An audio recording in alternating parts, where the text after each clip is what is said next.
Hello, this is Dr. Paul Cottrell, and I want to talk about the electric vehicle market and an article that I read in the Harvard magazine. But before I begin, I want to introduce quickly the two new products that I have on my store. They are 2-ounce C60 products. Why do you take C60? You want to reduce the reactive oxygen species that causes stress in cells. You do that by taking antioxidants. They neutralize reactive oxygen species. When you neutralize the reactive oxygen species, what will happen is that you'll have better mitochondrial health and a boost in ATP, because that's where your ATP is created through the electron transport chain. Primarily, your ATP is produced through the electron transport chain. And when you have more ATP, you have more energy and you'll have better cellular health, because you need ATP for cellular function. And also the membrane on cells have ports, ionic ports, G protein coupling ports. And so these can also be driven through ATP. Sometimes you have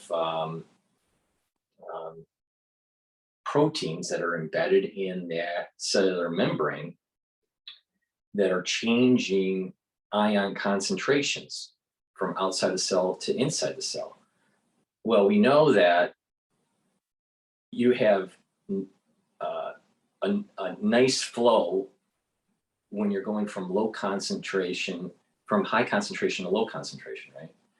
So if you have a low concentration area, and there's nothing inhibiting for osmotic equilibrium, what will happen is that the high concentration area will start to flow into the low concentration area and reach equilibrium. Well, sometimes the cell has to pump ions into a high concentration area. Well, it needs ATP to do that. If you don't have proper ATP, you don't have proper ionic concentrations, either outside the cell or inside the cell. And this is a big part of how your kidneys work, right? So by not just having good ATP concentrations, an amount of ATP, you won't have proper cellular function. So antioxidants helps to make sure that you have proper cellular function. On top of that, if you reduce oxidative stress in the cell, you reduce necrosis, reduce mistakes that are happening in the cell, either protein folding mistakes or genomic mutation mistakes, whatever. So I have a 2-ounce bottle of C60 in coconut and in avocado, all right? And this is priced at $60, okay? So I have a 4-ounce, an 8-ounce, and now a 2-ounce. And this 2-ounce is $60 on my store. This is a good price point to be able to maintain your anti-aging protocol. A lot of people, they're worried about their finances because of inflation, because of their job prospects, maybe issues at work, maybe they're going to start doing layoffs, whatever, and you're worried about your cash flow, cost of gas, right? So people can't afford on a monthly basis maybe a 4-ounce or an 8-ounce. So this is a way for individuals to keep on a anti-aging protocol even in tough times. So this 2-ounce, if you just take a dropper per day, will help with bringing down that reactive oxygen species, boosting up your ATP, having proper mitochondrial health, proper cellular function. Also, your neurons need a lot of ATP. If you are low on your ATP and you have a diminished amount of mitochondria in your neurons, you will have brain fog. You will not think as clearly, and you will actually have something that is considered in the sciences depression. Right? Depression meaning your dendrites start to recede, and they don't have as many connections to other neurons. When you have more connection to neurons, then you have the conductivity that you need. It's been found that people that have less conductivity have a depressed neurological state, right? Well, to prevent that is to build up more mitochondria that produces more ATP, right? And then you'll have better dendritic connections. Take C60 and you will have a very, very strong antioxidant. And this is priced at a reasonable point, $60 per bottle. Take a dropper per day, and you can maintain your anti-aging protocol. So you can get it in coconut oil, and you can get it in the avocado oil. And it comes with a dropper now. You can still get the 4 ounce and the 8 ounce on my store. So please go to my store, the-studio-reykjavik.com, to try my new product out. So back to what was in the magazine. All right, you can go to the Harvard Magazine edition. This is the latest, the current issue. All right, I get it in the mail, right? But you can do it online too. And this issue had a very good article, and it was titled, "Who Should Drive an Electric Vehicle?" All right. And in the news, we have been hearing about how important getting an EV is to saving the planet. And even people that don't really care about saving the planet, how could they reduce their risk of volatile prices for gasoline to hedge their bet, with rising gasoline prices. One way is to go electric, right? Well, at least that's the thinking, right? So in the conventional wisdom versus the reality, the conventional wisdom is that, well, I just get an EV and I have less reliance on gasoline and the oil industry, and the oil industry is creating carbon, and therefore, but it's a net benefit financially for me if I get a EV. That's the conventional wisdom, especially in rising gasoline prices. Well, that's not really the case for a multitude of reasons. All right. One issue, and I think most people have focused on this, is that when you plug your vehicle in to a charging station or to your house, and assuming that you're on the grid, that grid has to supply electricity into the grid. Most of that electricity is either nuclear or coal. Some of it's hydropower, hydroelectric, but most in the United States is either nuclear or coal burning. In the case of coal, there is still a transmission of greenhouse gases being emitted from these plants, even with the clean coal plants, right? You're still emitting this trapped carbon that's in the coal. All right. That's a problem because the gasoline that would have been being burned is now just being transferred to coal burning. If your plant in your region is supplying electricity through nuclear, yes, it is true that uranium is not a greenhouse gas, right? But uranium after depletion is toxic for like 10,000 to 20,000 years. Greenhouse gases are not toxic for 10,000 or 20,000 years.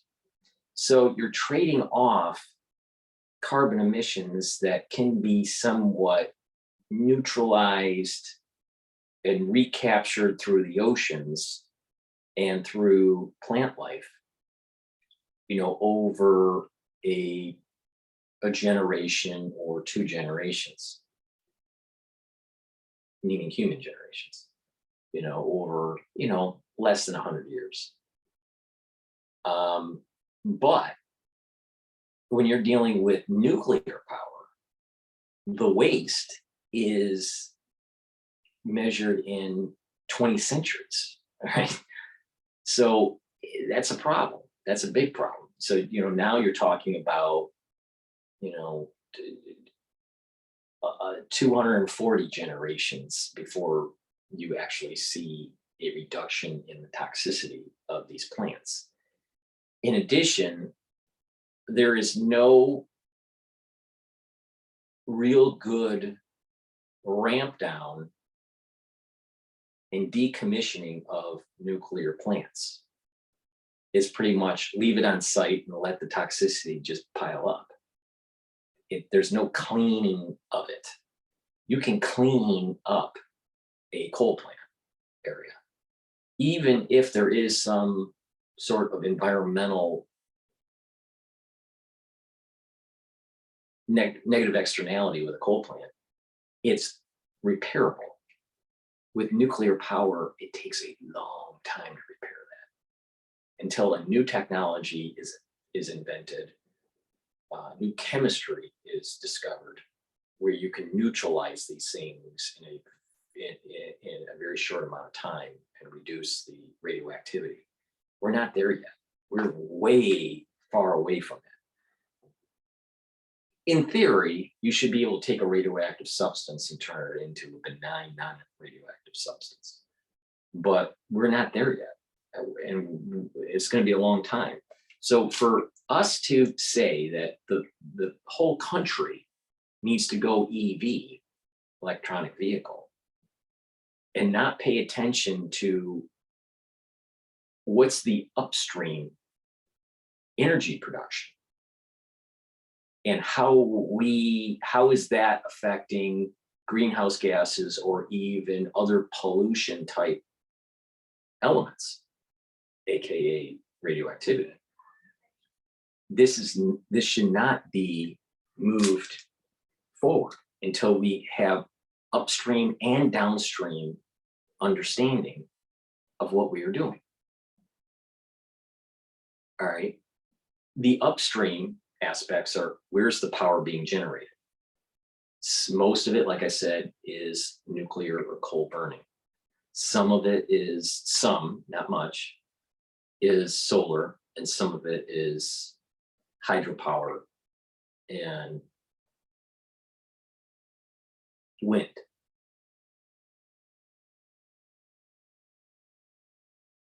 Now, let's go through the different powers that are being generated upstream to allow for electronic vehicles to be plugged into the wall. Solar, from a non-decentralized perspective, solar being generated by, let's say, an energy company. They buy a field and they create these power grids, and then they collect it, and they put them in batteries, and then they pump it out to the society, and society has these powering stations for the EV. The solar generation is relatively green for the energy generation.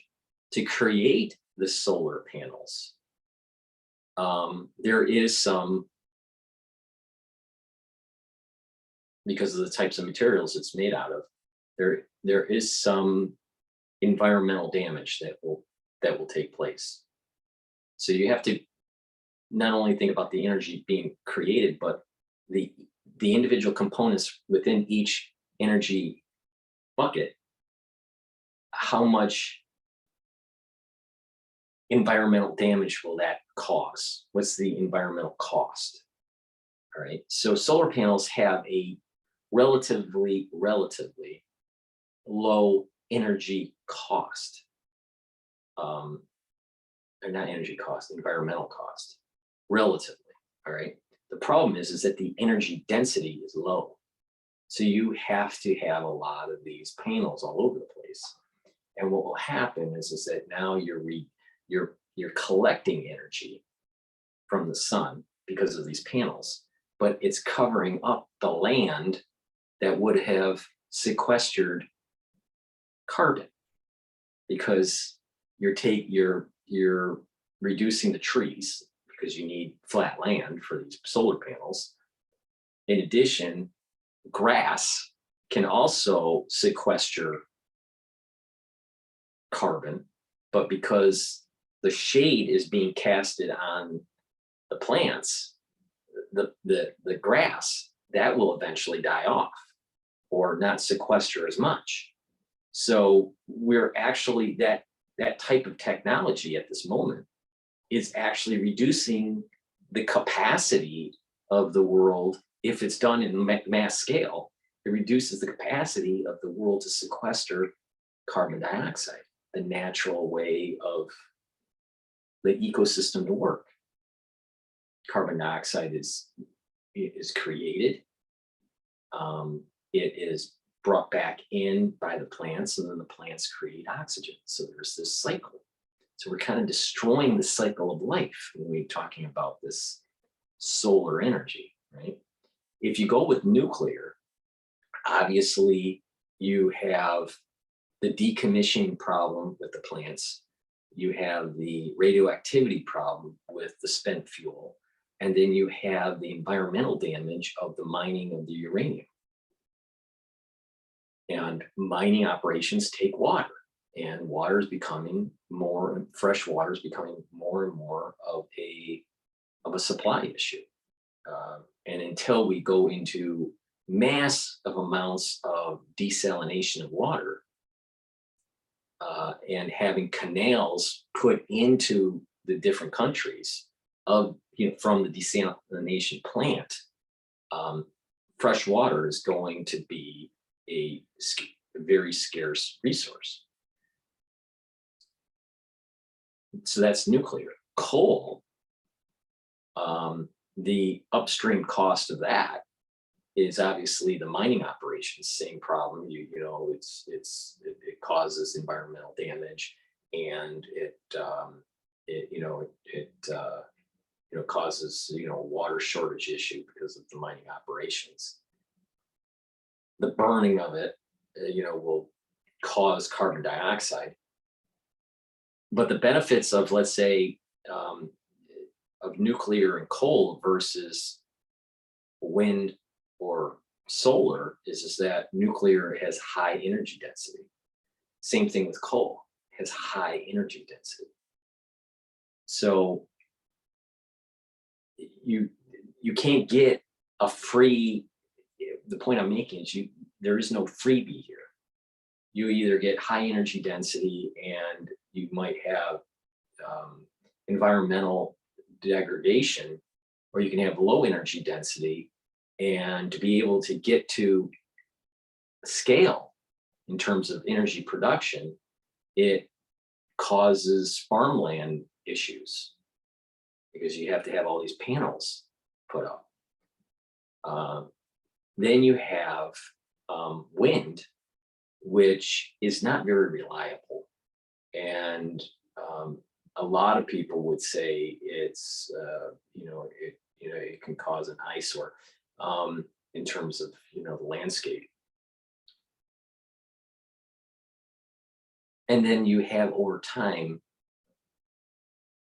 these systems will start to break down. So you put it up, and to maintain it, and the weathering of the system, the wind system, the turbine, you will eventually have them starting to break down. Most likely, they only have a life expectancy without serious repair after 15 years. So you have, reliability issues with the wind part of it. And then the energy density is not that high.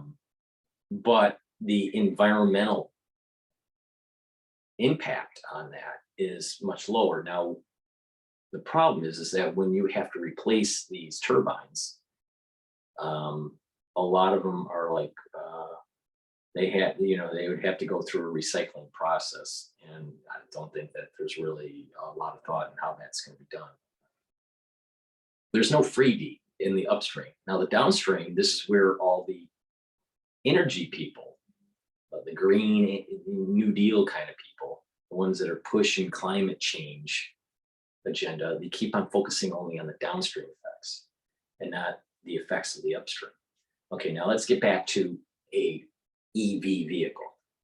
Okay, when you have an EV, when you have an EV, you have to plug it in, right? We're talking about not hybrids, but we're talking about pure EVs. You have to plug it in, all right?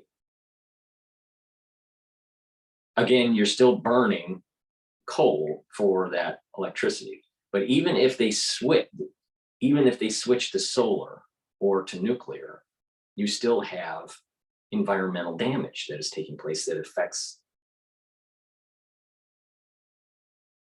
the ability to sequester. From the solar panel perspective, you're reducing the ability to sequester carbon from society, right? Because you have these solar panels all over the place. With nuclear, you still have this radioactivity problem. And when a coal plant breaks down, it's not DEFCON 1, right? It's not Fukushima. It's not, it's not Chernobyl, right? But when you have nuclear power, that black swan event could potentially happen, and it has happened 3 or 4 times in human history. And because of that, it's so devastating that it's not worth the energy production from that plant. So I've always been against nuclear power because of the potential of the black swan and the 20,000 year radioactivity problem. All right, so you plug in your EV, and it's mostly coming from nuclear and from coal at the moment. And then they would have to move to a non-coal generating plant. But again, solar isn't there yet in terms of energy density. So we would have to move to nuclear. The Green New Deal is a nuclear deal. It's not a solar deal, all right? And it's to decommission coal and move to nuclear. While the trend was less nuclear and more coal, all right? So keep that in mind. Now, when you plug in your EV and it's charging, it's still being, because of most plants are coal plants at the moment, it's still emitting carbon emissions, even with clean coal plants. So the emission is at the upstream and not the downstream. A gasoline engine is downstream. It's burning the gasoline and emitting greenhouse gases, right? Or even if it's even a natural gas vehicle, it's emitting greenhouse gases downstream. So it's just changing where the emission is, upstream or downstream. But it's not really changing the thing here. But what the Green New Deal is that they can't force the coal plants out of business, right? Until they stress the grid with an electric vehicle and say, we need to now make nuclear power, more nuclear power plants. Okay. So with this, the EV is getting its electricity from coal and its upstream emissions instead of having downstream emissions. But the net benefit is probably about equal, all right, from gasoline versus EV, because it's either downstream emissions or upstream emissions. That's one problem.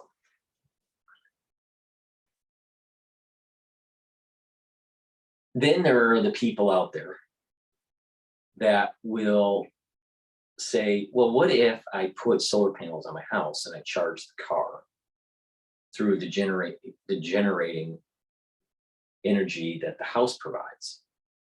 That makes a lot of sense.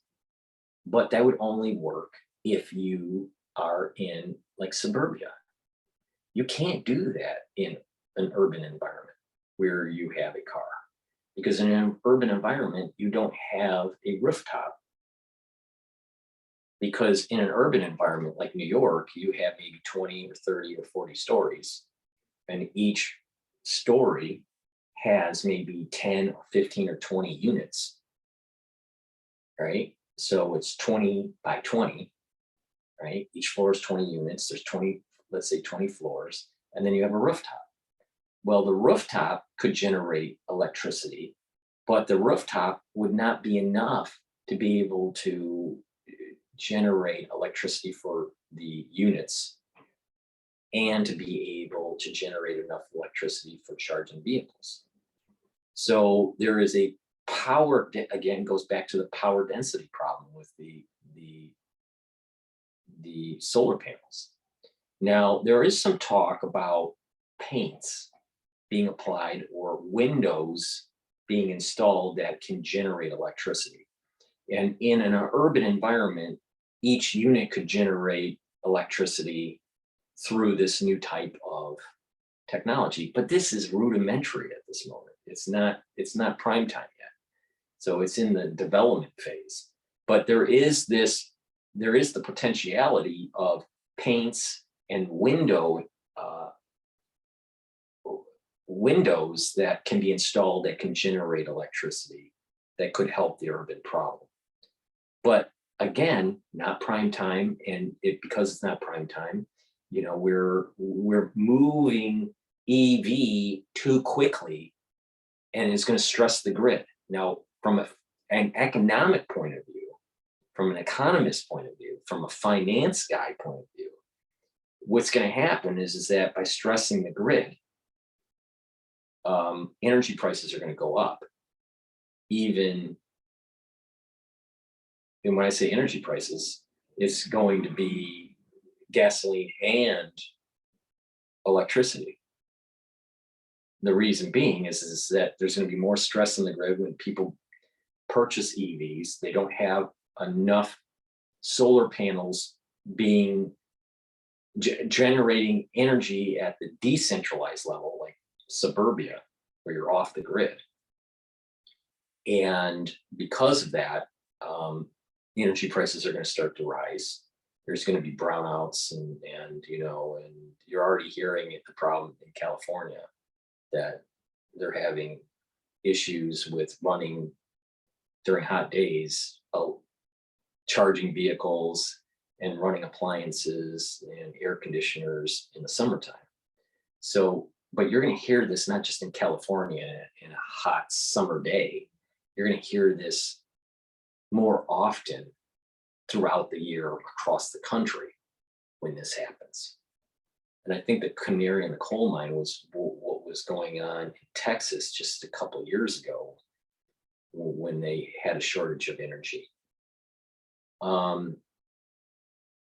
So we're going to see energy prices start to go up because the energy generation is not, the production of energy to charge these EVs is not there because of the power density problem. Now, eventually more and more people in suburbia will be able to be off the grid and charge the vehicle. And eventually technology will get to the point where even in an urban environment, a unit, let's say, a household unit in New York would be able to generate energy, but it's not there yet. So a lot of these places that are pushing this kind of green agenda is already a high density area, like LA or San Francisco or New York, right? So they're going to be, their energy production for a long, long time is going to be either coal or nuclear. And I suspect that they're going to try to phase out coal and move more and more towards nuclear power. The more nuclear power plants you have, the more nuclear waste you have, and the more chance of a black swan event like a Chernobyl. Now, there's also the perspective of just home financing, home finances perspective. All right. When you buy an EV, it's a more expensive vehicle at this moment. It's like $60,000, right? All right. So, and the article here, now I'm going back to the article. You would think in the Harvard magazine, they're pushing EVs. This article is saying don't get an EV because of the following reasons. To make the lithium batteries compared to pumping oil out of the ground and to refine it, the oil, the lithium production takes more energy for mining, and the environmental hazards are more greater with the lithium battery mining. The lithium material and mining it is worse for the environment than actually oil production, oil pumping and oil refining. So from an environmental point of view, mining these rare earth metals is actually worse. Now, on top of it, because it has to go through so many processes to make a really good lithium battery for a vehicle, the cost to make a lithium battery versus a combustion engine is far greater. So when your battery burns out on your $60,000 Tesla, you have to repair, you'll have a repair bill that's going to be close to $20,000 versus a combustion engine that can last much longer. It's projected that these lithium batteries are only going to last from 6 to 8 years. Now, how they get around it, these companies are selling these vehicles. Well, you do the lease, you do a 2 to 3 year lease, your battery is never going to go out from your perspective. So it changes the whole resale of vehicles. You buy, let's say, a Tesla, and you won't be able to resell it because the battery is nearly dead, right? After the 6th to 8th year, right? And someone doesn't want to incur a $15,000 to $20,000 cost to be able to install a new battery. So these machines that are being built, these cars that are being built, are really being designed to be very similar to an iPad. After so many years, the iPad is useless because of the battery. Now, yes, it's true that Apple, does certain things to their updates that drains the battery longer, but you get to the point here is that the longevity of the product, a combustible engine product, is much more reliable and it has a longer longevity than the duration of that product versus an electric vehicle. Electric vehicle is going to have more problems in terms of reliability, and the longevity isn't going to be there because the battery is designed not to be to have longevity. So that the aftermarket is a problem. So you spend the $60,000, which is more than an average vehicle of that class, that type of class of vehicle. So your break-even costs, and this is where the article comes in, the break-even costs of having an EV relative to a combustion engine in terms of just the savings on gasoline relative to electricity, assuming that there's no brownouts and crazy electric cost increases for charging. Just assume that, which I think there will be.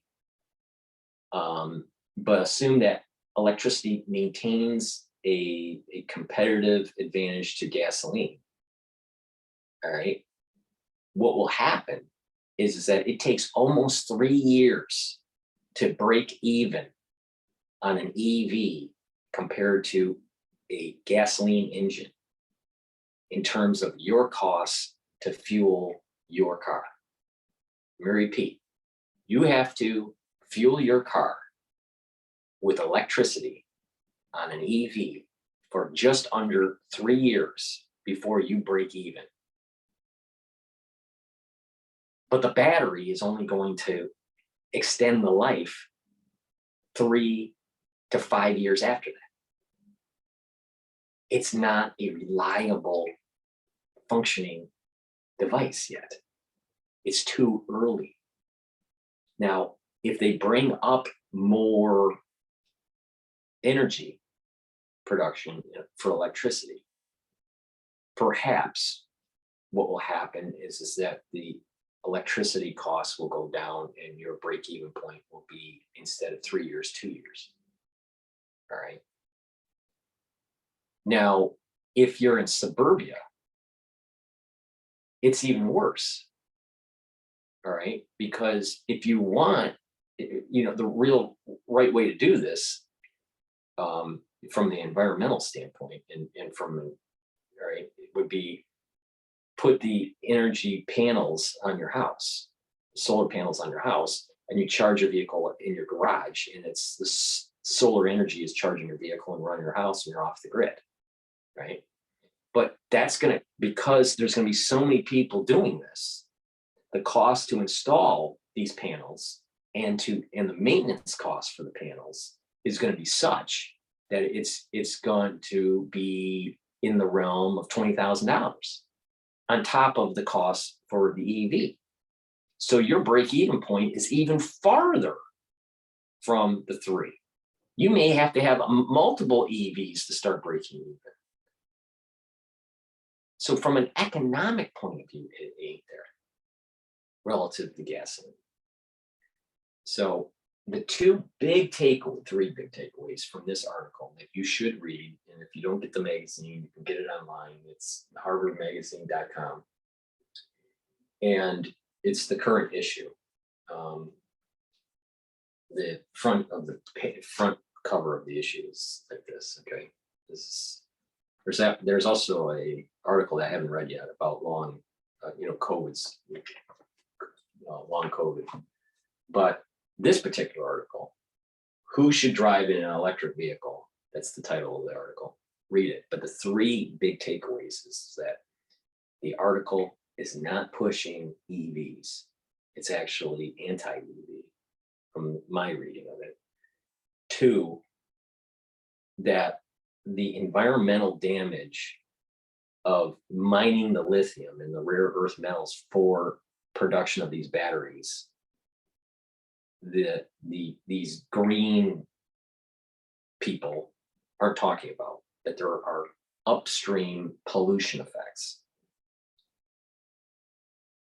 And 3, the break-even point on an average EV for an average citizen right now in the United States is going to be about 3 years. I think the calculation was 2.7 something. So about 3 years is the break-even point, comparing a vehicle that's EV versus a vehicle that is gasoline. And it's going to be even worse if you have upfront costs of putting panels on your house to charge your vehicle, because the cost for this installation will start to go up because more and more people will start to be putting these solar panels up. So we're going to see a lot of disequilibrium. I think the big point here is we're going to see a lot of disequilibrium in terms of energy production and how that affects people's finances and how it affects the cost of the society. They're going to start trying to close down coal, and they're going to start moving towards nuclear, but that's going to take decades to, for approval and production, to build it out, right? And because of that, and you get this big surge of electric vehicles on an already strained grid system, you're going to have energy disequilibrium. The demand is going to be high and the supply is going to be low, and there's going to be a surge in costs. And then people are going to start saying, why did I buy this EV that costs more than a combustion engine? And now to charge it, it costs more than gasoline. All right. On top of upstream pollution. So that's my take on it, that EVs, the break-even point for the average person that doesn't have solar panels on their home is going to be about 3 years. But you're probably not going to have the vehicle longer than 6. And even if you had it longer than 6, you have to spend $15,000 for a new battery. So by replacing the battery, your break-even point is it's never there. If you're keeping the car and you have to put a $15,000 battery in that vehicle, that your break-even, is basically, it's shot. It's not there. So any savings that you had in gasoline isn't going to cover the replacement of the battery. So it's not, I think people need to do that kind of like almost net present value equation, right? What are the cash flows over a 6-year period or 8-year period for that vehicle? Combustion and EV.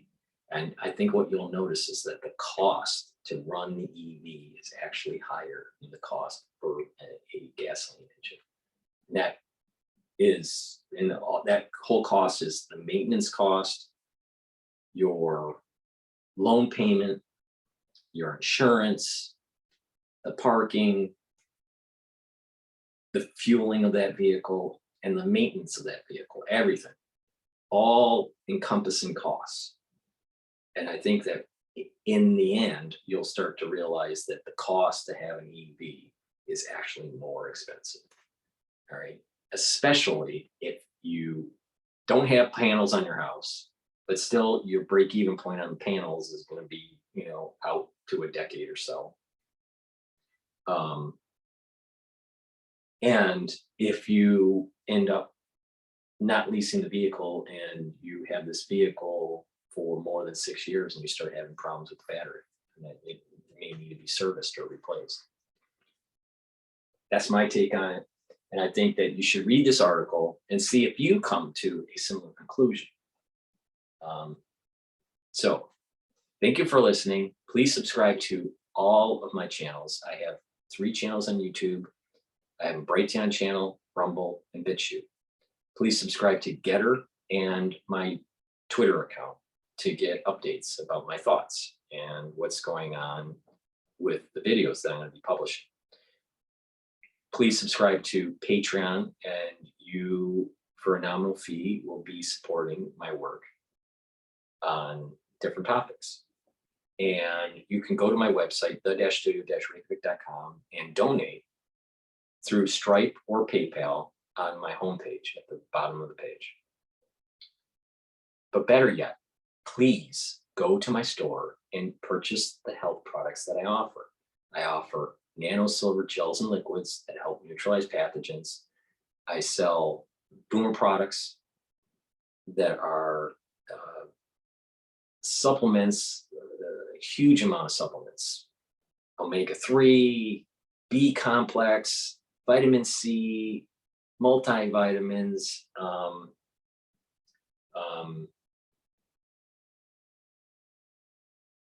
turmeric, ashwagandha. I have lots of different supplements that I offer. And then also the C60. You know, again, I have this new product. It's a 2 ounce in coconut or avocado. It's C60. This one's the coconut. This is $60. This one is the avocado, also $60. So the C60 is a very strong antioxidant, and it'll help to slow down aging. It'll help to build up better mitochondrial health because you're reducing reactive oxygen species, reducing that cellular stress. And when you do that, you'll have better cellular health. And then if all your cells are healthy, then your whole body's healthy and you start to age less, right? So this is a $60 product. It's a very good product. And you can use this also for your pet, for an anti-aging protocol for the pet. So please take the product every day and you will have better mitochondrial health and bring down that reactive oxygen species. By doing that, you're going to be boosting up your immune system. And when you're boosting up your immune system, you know, you fight pathogens, right? And then I have the all natural deodorants from Rainbow Herbals in peppermint and lavender, and also in citrus.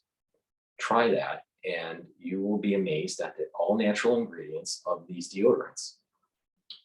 In addition, we also sell this Even Better bar, which helps with abrasions on your skin or burns or irritation, rashes, muscle aches. You rub that bar on the problem area and you won't have the itching. It helps with eczema. It helps with muscle aches. You'd be amazed at how bug bites, you know, burns, it'll help heal the burn. So please go to my store, the-studio-reykjavik.com. All the links are in the description. Just click the link and you'll go to the store and be able to purchase great products that I offer to help with your body healing. Thank you for listening and have a nice day.